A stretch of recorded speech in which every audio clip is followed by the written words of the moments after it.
Olá, turma, tudo bom com vocês? Pessoal, aí, não se esqueçam de se inscrever no meu canal. Essa aula aqui é sobre Grécia, parte 2, porque a parte um já está aí. É destinada para o primeiro ano do colégio, liceu. Então, vocês estão vendo eu aqui com o violão, estão achando que é uma live sertaneja? Não, é sobre Grécia. E aqui nós vamos mencionar essa segunda parte falando um pouco da organização política, a organização cultural, a derrocada da Grécia. Então, todo esse processo que se constituiu aí o berço da democracia. E Atenas e Esparta, que é importante a gente saber dessas duas grandes cidades da antiguidade aí, o pensamento clássico, porque Espartas e Atenas dá pra diferenciar. Em Atenas, que é cultura, Espartas guerria. Em Atenas se ensina a escrever e a pensar. Em Espartas quer ser forte, é forte e lutar. Então, nesse sentido aí, nessa brincadeira aí, falar uma pensante, outra lutar, essa civilização antiga, essa civilização grega de cidades-estados, polis, organização das cidades. Então, eu quero deixar bem claro para vocês, organizações de cidades quer dizer polis, e está dentro daquela plataforma que eu falei para vocês, do estudo da democracia, do estudo do agir político grego, que isso se torna muito importante para a gente ter uma noção de que todo o legado grego nos deixou até nos dias atuais algumas consequências boas, outras ruins, mas no quesito política e democracia, Grécia é o seu berço. A polis, essa palavra significa um centro de todas as decisões políticas, econômicas, cidades independentes entre si. Então, um autogoverno, então, experimentar essa questão democrática foi muito importante, né? Unindo cultura, unindo religião, enfim, idiomas em comuns, né? E isso em Atenas era muito importante. Só que não apenas Atenas, em Espartas, em Tebas, em Corinto, em Argos, Megra, Mileto, Éfero e Delfos, né? São cidades, todas essas cidades-estados localizadas aí, fortes e unificadas para esse processo grego. Então, a importância dessa organização política aí no que se refere à Grécia, né?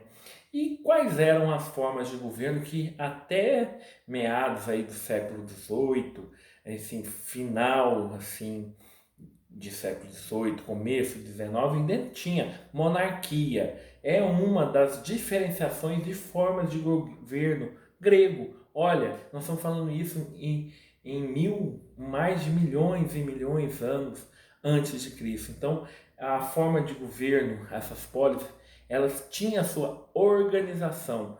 Vamos lá, monarquia. O rei comandava toda a sociedade, a religião, o exército, criava a lei, era o juiz, era ele que condenava, governava sozinho, apenas com auxílio de alguns conselhos de anciões, pessoas que já estavam quase aí no final de suas vidas, mas geralmente homens velhos da nobreza que já havia vivido aí um grande processo de suas vidas, mas porém tinham aí uma certa autonomia com essa monarquia. Outra método, outra forma de governo era oligarquia. Quem nunca ouviu falar oligarquia, a baixa oligarquia, governo de poucos, isso quer dizer governo que era controlado apenas por pessoas aristocráticas, pessoas grandes proprietários de terra, famílias, não tão quanto diferente que vemos, né, que temos uma ótica aqui na cidade e também em outras cidades mais pequenas aí, então essa forma de governo oligárquica. E a tirania, qual sistema a pessoa governava de forma incisiva e o poder era feito à força. Então as guerras, os golpes de Estado eram mais fáceis de acontecer quando a pessoa é tirana. o tirano quase sempre tinha apoio popular e mantém aí o governo da cidade. O apoio popular por quê? O medo sobressaía nesse quesito aí da tirania. Então, para vocês verem essas organizações, essa unidade política da Grécia, né? As polis, cidades-estados, eu citei Atenas, Espartas, Creta, citei também Mileto, então vão várias as cidades que eram autossustentáveis governamentalmente falando, porém tinham três formas que são oriundas da Grécia: a monarquia, a oligarquia e a tirania. E isso é importante a gente lembrar. E essas três deram consequência a um conceito que sempre estamos falando, sempre estamos em busca, eu acho melhor assim dizendo, que é a democracia. Governos, os cidadãos debatiam e decidiam livremente as questões relacionadas às cidades, essas cidades, polis. No entanto, na democracia grega, mulheres, estrangeiros, escravos não eram considerados cidadãos, mas, porém, podiam participar das discussões e das decisões tomadas pelos votos. Não eram considerados, porém, o Estado Democrático Grego os garantia nesse processo. Então, é muito importante a gente lembrar dessa questão. Vamos aos princípios e as principais polis gregas. Vamos Esparta. Esparta, uma das principais polis foi essa, que foi Esparta, né? Que ela, meados aí do século 9 antes de Cristo, era conquistada e era dominada pelos dórios. Essa cidade era bem organizada por militares, né? Então tinha uma força de guerrear muito grande, né?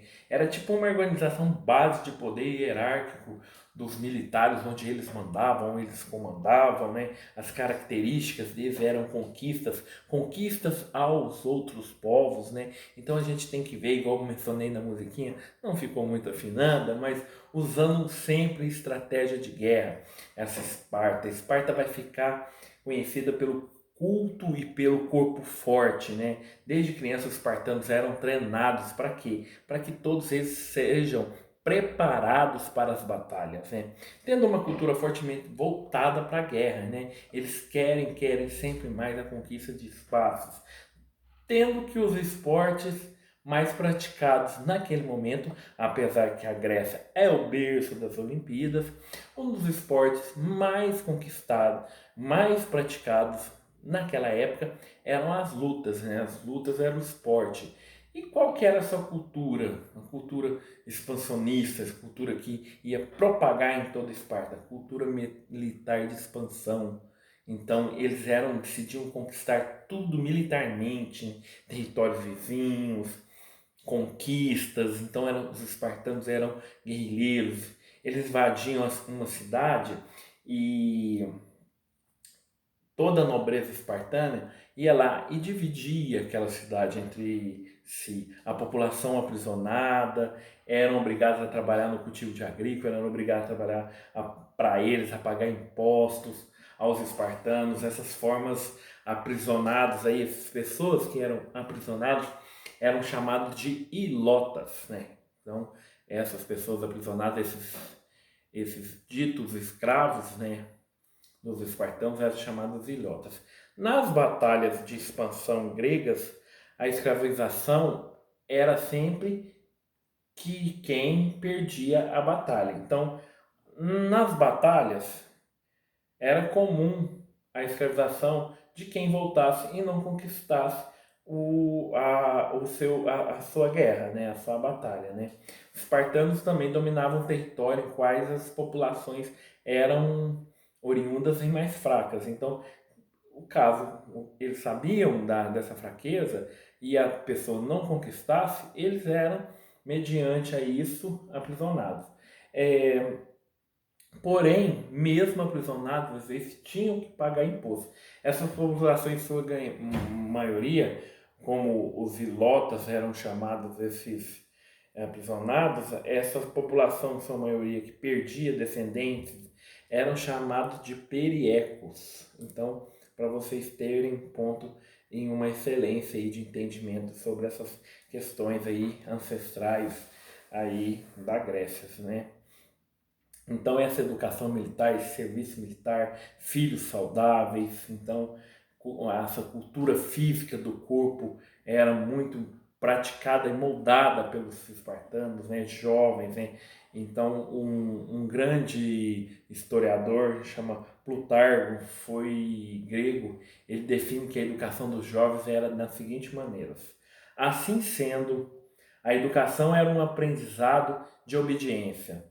Os anciões vigiavam os jogos das crianças, não perdiam uma ocasião para suscitar entre eles brigas e rivalidades. Não imaginam lá, um começava a jogar um com o outro e começava aquelas brigas e rivalidades. Ensinar a ler e escrever é apenas estritamente o necessário para a sobrevivência e para se comunicar, né? O resto da educação visava acostumá-los, sabe o que? A obediência, a torná-los duros, a diversidade e fazê-los sempre vencer e combater. Vencer e combater, né? Plutarco é a vida de Silurgo, então é muito interessante vocês fazerem essa menção.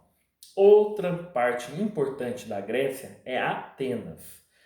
É a mais antiga cidade-estado, polis da Grécia, né? Fundada aí pelos jônios, meados aí do século X a.C. Era forte império do comércio marítimo, né? Devido à sua localização, então é importante. Em Atenas, o principal porto de Pireu, circulava pessoas de todas as origens diferentes no que se refere a comerciantes, artesãos, fenícios, babilônicos, né? Por isso era relacionamento cultural intercambial, o chamado intercâmbio cultural. Como que era essa divisão social ateniense, né? A aristocracia, antes de tornar um movimento de centro comercial, Atenas era uma aristocracia governada exclusivamente para os proprietários de terras, chamado eupátrias, né? Então essas palavras aí são difíceis de entendimento, mas se vocês perceberem, cada um tinha sua função dentro dessas cidades-estados, no caso específico aqui estamos falando de Atenas. Eles eram considerados descendentes de jônicos, né? Eupátrias, né? Fundadores aí, os melhores, chamados melhores, daí o surgimento da palavra aristocracia. Os eupátrias ou aristocratas eram donos de terras férteis e possuíam um poder político-militar nas polis, né? Pequenos proprietários, grandes proprietários e assim, comerciantes, artesãos, escravos. Então, tudo isso era a estrutura, era a espinha dorsal de toda essa cidade-estado chamada Atenas.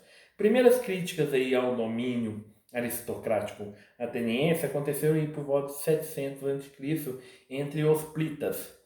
Eram soldados de infantaria que combatiam aí de pé e de pé mesmo, de igualdade, todos responsáveis, aqueles atenienses que eram responsáveis pela algumas pontos aristocráticos daquela cidade. Então, assim a política era posteriormente, depois de muitas lutas, os hoplitas, os quais possuíam armamentos, recebiam as melhores recompensas, eles desempenhavam toda essa função e dominavam, posteriormente, todo o período naquela época, né? E para eles a concepção era outra, a concepção era geralmente criando possibilidade de enriquecer os comerciantes, já que era a terra a principal riqueza aristocrática, já estava sendo desvalorizada. Então o viés aristocrático mudou, então eles começaram a valorizar aí os comerciantes, né? Então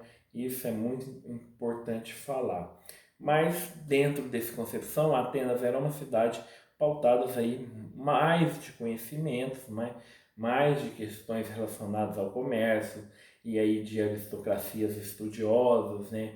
E aí eles começavam sim ter uma concepção e uma consciência, é muito importante isso, exigindo leis, exigindo mudanças.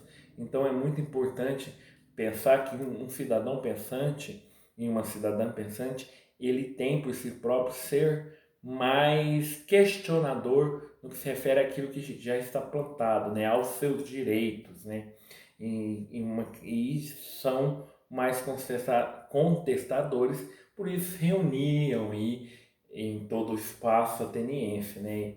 Então pode-se dizer o seguinte: um dos principais legisladores de Atenas era Solo, né? Do século aí século X aí, antes de Cristo, realizou reformas políticas, né, sociais muito importantes aí, entre o fim da escravidão por dívida, né, então ele já tinha uma outra concepção que Esparta, o aumento da quantidade de cidadãos por direitos políticos, criação de institutos de conselhos, né, e de assembleias, de tribunais, então era muito importante assim. No entanto, para assumir cargos públicos, Solo determinou que fosse obedecido o critério de renda, mas também voltando àquela concepção. Mas vocês percebam que os atenienses eram cidadãos mais pensantes, diferente aí dos espartanos. E com isso o surgimento de uma democracia. Nas questões que eu quero mencionar para vocês, são o seguinte, são algumas questões mais pontuais, tipo, os estrangeiros não podiam tomar decisões, né? Nem em Atenas, nem em Esparta. O nome dado a esses estrangeiros era metecos, né? Eram escravos estrangeiros, não? Então tinha toda essa concepção. A promoção do espírito de confraternização por meio de esporte, igual eu mencionei no começo desse vídeo, que propagou aí as Olimpíadas, né? Então, esse é um legado grego que mantém a vida contemporânea até nos dias atuais. É o espírito de promoção, de confraternização, de intermédio, e principalmente isso feito com jogos, né? Então é muito importante a gente lembrar desses legados aí gregos. E a decadência e como isso acabou na Grécia, como acabou todo esse império, porém deixando consequências e consequências boas até hoje, igual eu mencionei, também algumas consequências ruins, né? Por volta aí do século aqui mencionado, o século 12 antes de Cristo, é explicado que muitas formas foram a essa decadência, né? A ausência de uma unidade política, né? Então se lutavam entre si, se lutavam entre cidades, então você não tem uma unidade de coalizão. Então as cidades não facilitavam muito a conquista do inimigo externo, porque elas se degladiaram entre si. Então essas guerras internas aí foram uma das respostas aí à queda desses períodos, né? E o enfraquecimento das cidades gregas foi sempre, e o ponto principal foi na Guerra do Peloponeso, que foi 430 404 a.C., possibilitou a conquista pelos macedônios, né? Os macedônios foram lá, lança aí toda a sua força aí para conquistar a Grécia nesse sentido, né?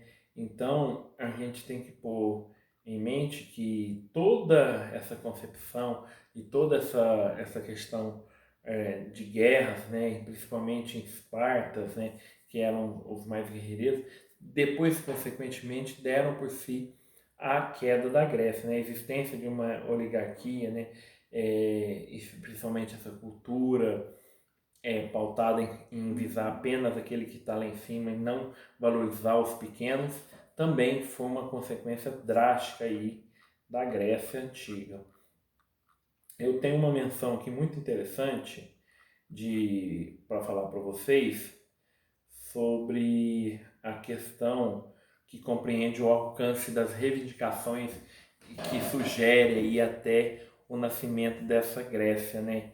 As redações, todas as suas concepções democráticas, as suas regras, as suas rigidez, as suas frigidez também, então suscetível aí a todo mundo ter uma maneira de pensar, né? A reivindicação aí ainda evidente no mundo contemporâneo, que estamos em busca aí de garantir princípios, mas que em princípio são esses, né?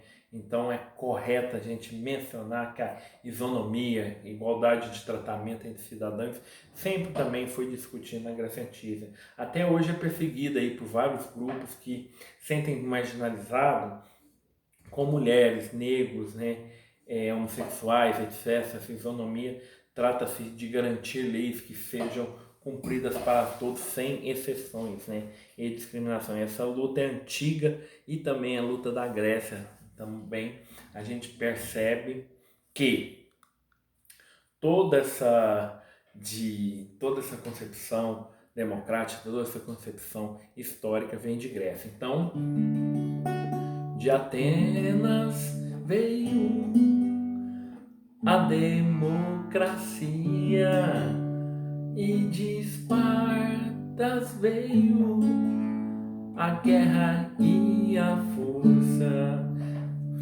Fique aí, um abraço do professor Gugu. Então, bom dia, boa tarde e boa noite. Muito obrigado, gente.